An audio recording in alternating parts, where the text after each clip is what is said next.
donc Noémie Rubat, Maison de l'Image. J'anime cet après-midi donc un plateau Media Lab, un open plateau avec comme assistants les élèves de 4e du collège Bayard de Grenoble. Et pour inviter cet après-midi, donc depuis Expérimenta, le salon Art, Sciences et Technologies, donc comme invité cet après-midi, Pauline de Chalandard qui vient nous parler de l'une des 2 œuvres qu'elle vient présenter qui s'appelle À main levée. Alors Pauline, vous êtes plasticienne. Bonjour. Est-ce que vous pouvez nous parler un petit peu de cette œuvre et en quoi elle consiste et quelle est sa particularité, s'il vous plaît? À main levée est un projet artistique que j'ai développé au cours de ma dernière année d'études au Frénois, qui est le Studio national des arts contemporains dans le nord de la France. En fait, c'est un projet qui a plein de formes différentes. Sur le salon Expérimenta, je le présente comme un dispositif de dessin 3D en environnement immersif. Pour parler plus clairement, un dispositif qui permet de dessiner dans l'air. Dessiner dans l'air, c'est la première idée du projet, c'est la genèse du projet, une idée un peu enfantine que j'ai depuis toute petite et qui a été un petit peu le propos du projet, développé en collaboration avec une équipe de chercheurs du nord de la France, rattachés au CNRS, à l'INRIA et à l'Université de Lille. Voilà. Donc concrètement, comment ça se présente, le fait de dessiner en l'air, et ça s'appelle À main levée. J'ai vu que cette proposition se faisait en lien également avec Paysage. Est-ce que vous pouvez nous préciser qu'est-ce que peut faire le public, par exemple? Bien sûr.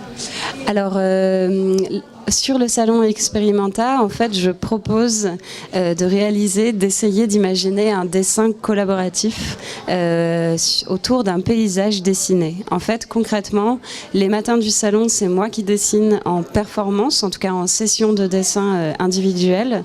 Les visiteurs peuvent venir me voir en train de dessiner, par quelle ligne je commence, comment je me déplace dans l'espace de captation, comment les lignes sortent de ma main en 3D. Et puis, je dessine un paysage qui s'inspire des montagnes entourant Grenoble et des Alpes en général. Je m'appuie sur des souvenirs de randonnée, des souvenirs de marche en montagne de cet été, donc assez récemment. Et je prends beaucoup de liberté par rapport à ça. C'est des montagnes imaginaires, qui sont... Et j'invite en fait les participants du salon, les visiteurs, à venir dessiner, prolonger mon dessin, poursuivre mon dessin l'après-midi par session de 15 minutes et de dessiner, de poursuivre en fait le paysage avec d'autres montagnes, les montagnes imaginaires ou réelles qu'ils ont envie de dessiner, des falaises, des lacs, des villes, tout ce qu'ils veulent en fait. Et donc on essaye petit à petit de sortir un peu du gribouillage, ce qui est bien sûr normal dans l'apprentissage du dessin en 3D, et de faire un dessin un petit peu élaboré autour de l'idée du paysage. D'accord, donc avec un casque et puis tout l'appareillage nécessaire pour ce faisant. Comment on conçoit ce type de dispositif, avec quel type de partenariat? Quels sont les autres professionnels engagés sur ce projet? Alors, pour élaborer ce projet, moi j'apporte toute la partie, on va dire le potentiel artistique, la partie de dessin. Donc j'ai une pratique du dessin à côté de dessin traditionnel sur papier qui est assez importante, en tout cas qui est ma pratique principale. Je travaille majoritairement avec des ingénieurs en informatique, des chercheurs qui me permettent en fait de concrétiser mes idées de dessin dans l'air.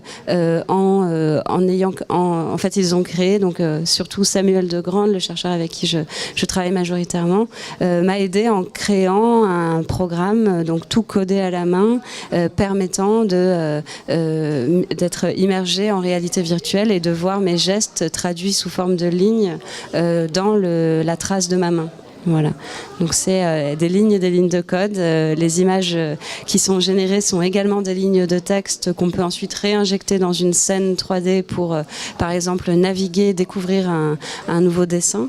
Mais voilà, ça n'a pas de autre but pour le moment en ce qui me concerne que d'être un projet artistique avec différentes faces différentes. Et quel retour vous avez pour l'instant du public, puisque le salon a été ouvert mercredi auprès d'un public de professionnels et depuis hier auprès d'un public plutôt scolaire. Quel retour vous avez de ces expériences ? Alors il y a beaucoup de monde, c'est très vivant, il y a beaucoup de visiteurs un peu frustrés malheureusement de ne pas pouvoir essayer le dispositif parce qu'il y a trop de monde et que du coup on essaye de quand même faire que les participants profitent de 10 minutes ou 5 minutes pour pouvoir dessiner, s'approprier un petit peu l'outil, parce que dessiner dans l'air, ce n'est bien sûr pas du tout comme dessiner sur du papier. On est vraiment dans une appréhension de la profondeur, il faut être à l'écoute de son corps dans un petit peu de méditation presque pour avoir une ligne qui sort, qui est fluide et calme. Mais par contre, les avis sont très positifs. Les enfants s'amusent beaucoup. La prise en main de l'outil est très aisée, que ce soit pour les enfants ou pour les personnes un peu plus âgées, étant donné que l'environnement immersif est très calme.